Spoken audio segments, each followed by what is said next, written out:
What's going on, everybody? In this video, I'm going to be going over how to read nutrition facts labels for weight loss. So what this is actually going to look like is what is a nutrition facts label and how do you find them? How do you read a nutrition facts label in three separate parts? What doesn't matter on that label? What does matter on that label? And then at the very end, I'm going to talk about what you should actually do with this information to go and lose weight, to go and lose fat. Because I think a big missing piece in the fitness industry as a whole is the practical application side of things. It's very easy for somebody to read a research study or read a textbook or go to school for this stuff or get a certification for this and just regurgitate the information online. What is often more important is teaching people to apply the principles.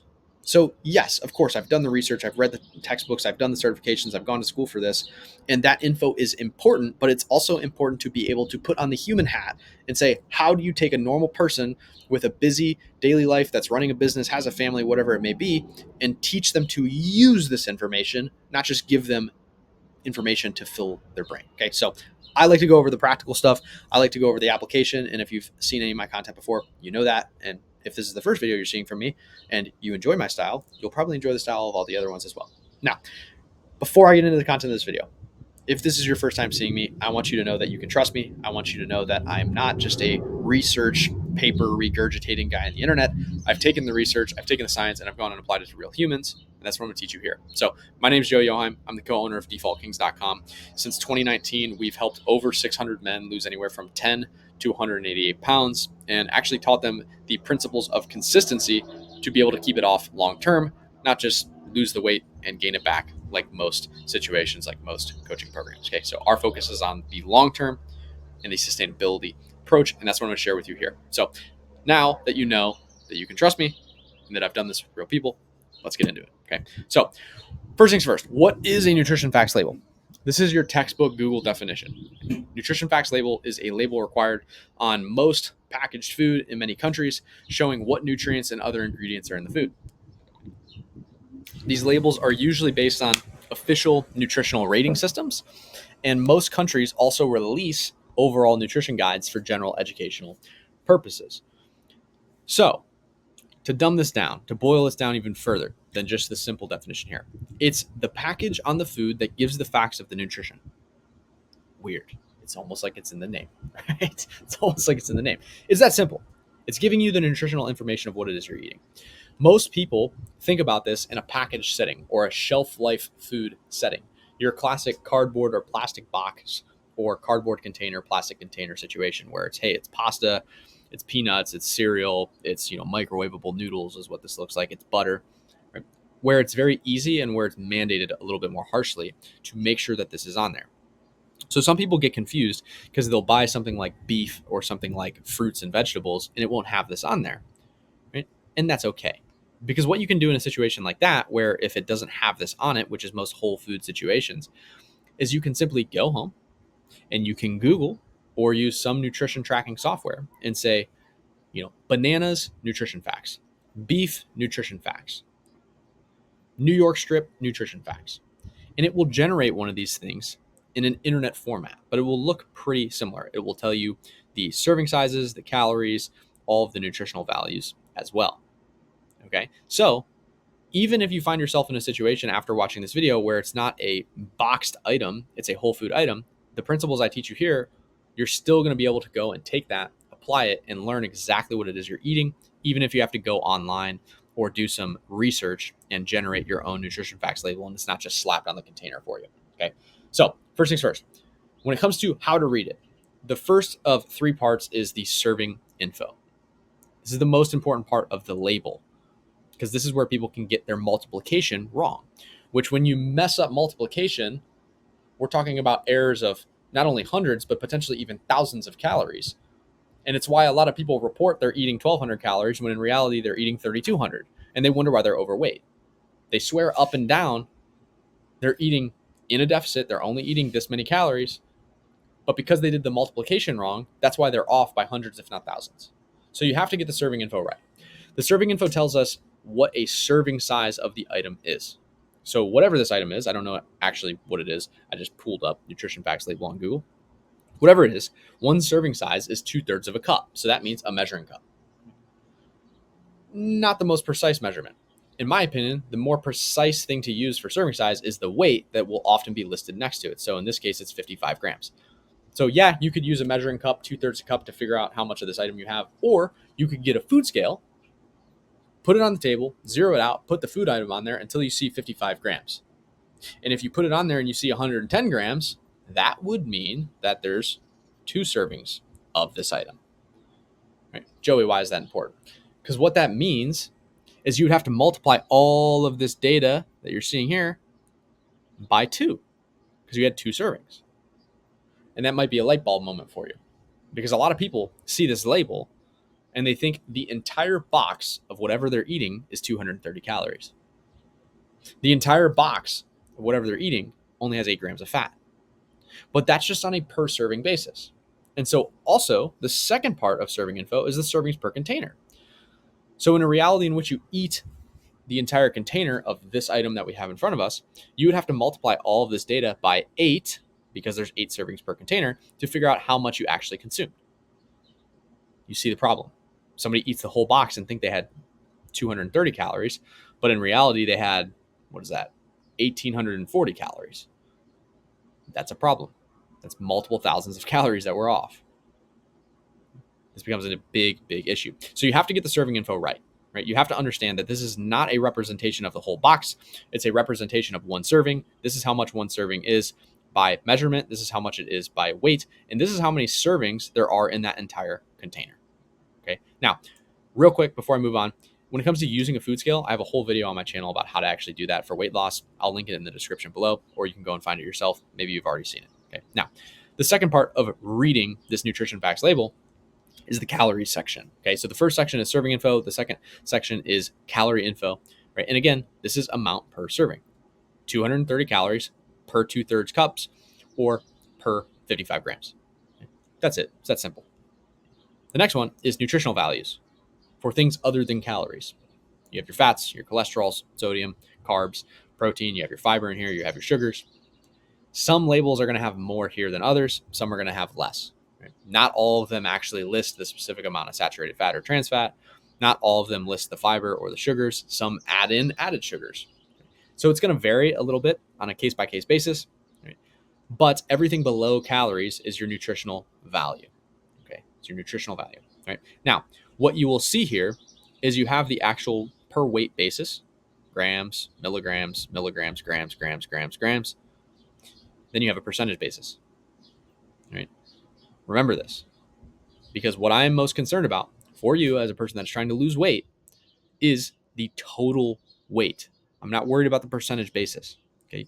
Quite literally, the whole section of what doesn't matter, all I'm going to sit here and talk to you about is why percent daily value does not matter. It doesn't matter. Right? The total value matters, but the percent daily value does not matter. Joey, why? The problem with a percentage basis on nutrition facts label that gets people confused is, they'll eat something like this and they'll come to me and they'll say, dude, I had 12% of my total fat today on this one thing. And I'm like, what are you talking about? And they're like, well, it says on the box, my percent daily value, 8 grams of fat, that's 12% of how much I'm supposed to have in a day. What this is based on is 1, a 2,000 calorie diet. 2, the average person. Why are both of these a problem? Because 1, chances are the odds that the exact amount of calories that you're supposed to be consuming is 2,000 calories is very, very slim. Joey, how do I know how many calories I'm supposed to be eating? 1, I have a bunch of videos on my channel about that. If you've watched any of my content, you know how to find your calories. Right? That's the main problem. Okay. The second problem here is it's based on the average person. And here's an assumption that I can safely make if you're watching this video. If you clicked on a video that is how to read nutrition labels for weight loss, you've probably already attempted to lose weight or attempted to prioritize your health in the past, which means you are probably more healthy than the average person, because the average person in America today is overweight, they overeat, and they undermove.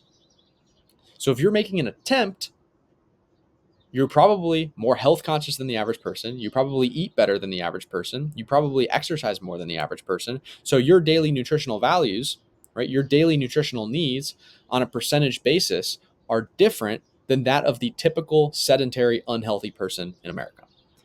Okay, so the two big problems and the biggest reason why I don't like percent daily value is because it's based on generalizations that probably don't apply to you if you're watching this. Okay, so my recommendation is don't pay attention to these at all, right? Pay attention to the total values, but don't pay attention to the percentage basis. Okay, it's too general. Now, what does matter for weight loss? So we just learned what doesn't matter for weight loss is percent daily value. What actually does? In my opinion, what I've seen after doing this with hundreds of people is your calories and your protein. Those are your two biggest metrics. If you stay under your calorie total, which should be set in a way that gets you in a calorie deficit, if you stay under that, you will lose weight. That will impact the number on the scale. The second most important thing is total protein consumed. The reason that we add in protein is one, because it's the building block of muscle. And in my opinion, when you're losing weight, you should also be doing resistance training, lifting weights to build muscle, because muscle burns more calories at rest than fat does. So if you build muscle while you're losing weight, once you've lost the weight, it's going to be easier to keep it off because you have more caloric burn at rest than you did when you were comprised mostly of body fat or very, very little muscle mass. And so the protein's important because it helps you actually build that muscle. Additionally, the protein's important because it's very satiating. It helps keep you full, which of course, if you're eating something that helps keep you full, you're less likely to overconsume calories in general, right? So in my opinion, the only two things that matter nutritionally for a weight loss situation and a sustainable weight loss situation at that is staying under your calorie total and staying over your protein minimum. So those are the two numbers that you should be most concerned with when you're looking at this nutrition facts label, right?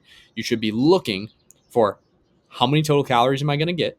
How much total protein am I going to get? Not what percent of my calories am I going to get? What percent of my protein am I going to get? Because it's all generalized, but based on your caloric needs, how many calories are you consuming? How much of that are you filling up? And based on your protein needs, how much are you eating? How close are you getting to your protein goal? Okay. Quick little bonus that I don't have on this slide that I'll just explain briefly here that we use with our clients is this metric called PCR, protein to calorie ratio. The gold standard for protein to calorie ratio is 10.0. How you determine the protein to calorie ratio is you determine how many grams of protein there are per 100 calories. So the gold standard when trying to hit these metrics is looking for food items that have 10 grams of protein per 100 calories. That's going to be very helpful for you. So if you can find foods with that, you're doing really good. This is obviously not a food item with a 10.0 PCR. I don't know the math on 3 divided by 230. It's not 10. If this was a gold standard food, it would say 230 calories, 23 grams of protein. That would be a PCR of 10. Joey, can I have food that has more than that? Yeah, absolutely. There's plenty of foods that have more than 10.0. There's some foods that have double. They have 20. Very hard to find, but you can find them. Okay, so that's what actually matters for the weight loss. And remember, when you're going to track this, it's on a serving size basis. So if you weigh this food out and it's 110 grams, that means you had 2 servings. So you didn't have 230 calories, you had 460. Right? That means you didn't have 3 grams of protein, it means you had 6 because you had double the serving size. Okay, so that's what actually matters for weight loss. Now, what should you do with this information? What you should do is you start getting accurate calorie and protein estimations using nutrition facts labels. So if up to this point, maybe you've been stuck with your weight loss, there's a significant chance that you just haven't been precise enough with your data and with your tracking. And what this video will allow you to do is be more precise with that and hopefully make more progress. There was a recent study done where it was talking about a group of people that was self-reporting that they were eating around 1,500 calories a day but weren't losing weight. And they took these people and they put them in a lab setting where they were forced to actually track properly and had people tracking for them. And what they found out was that on average, those people were actually eating 3,500 calories a day, not 1,500. How does this happen? Well, it happens because people don't know how to actually track. And again, if we go all the way back to the slides at the beginning, people usually just have a multiplication issue. They eat the entire box and think they had 230 calories when in reality they had 1,800. That's how this happens. So what you should take this information and do is get more precise data so that you start to get better results. Right? And for best results, again, combo this info with buying and learning to use a food scale. I'll put that video tutorial in the description below. And then once you have that, go and start tracking all of your calorie and protein data in softwares such as MyFitnessPal, Chronometer, Macro Factor. These are all very good softwares that you can use to actually get accurate estimations on your calories and your proteins and make sure that you're actually moving the needle in the right direction. Now, to finish this out, if you want my help making sure that you do this weight loss thing correct, book a free fat loss assessment with me and my team using the link in the description. Or you can go to defaultkings.com, learn more about us, and then book a free fat loss assessment there on our website, right? And our offer to you is that you lose 10 to 30 pounds or more, or you don't pay. And that's, of course, assuming that you actually follow our instructions. So if you join and you don't do anything I say and you ignore me and you're not a coachable person, of course you won't lose weight. Of course it won't work for you because you didn't work for you, right? But if you're somebody that wants to work for you and you want our help navigating the nuance, go and book that free fat loss assessment using that link below or going to our website and doing so. Hope you enjoyed the video. If you did, like, comment, subscribe, do all the YouTube stuff, send this to somebody that needs it because 75% of our country is overweight. So somebody does. So thanks for watching. Catch you in the next one.